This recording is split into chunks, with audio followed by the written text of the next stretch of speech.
بیا خبر خوب دارم. دوز 10 میلی گرم اسپارتینا رسید. حالا این چه خوبی داره؟ ببین قبلا اسپارتینا 4 تا قلمش جداگانه توی 4 تا اوتو اینجکتر بود که با هم دیگه یه جعبه اینجوری بودن.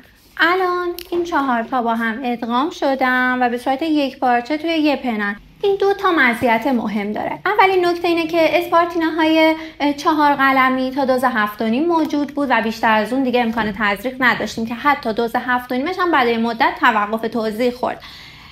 پس ما به دوز بالاتر دسترسی داریم. دومین نکته که خیلی جالبش میکنه اینه که چون پیچ تنظیم دوز داره ما میتونیم توی دوزهای پایینتر هم از این پن استفاده کنیم و این یعنی با یه هزینه اقتصادی تری بیایم اسپارتینا تزریق کنیم.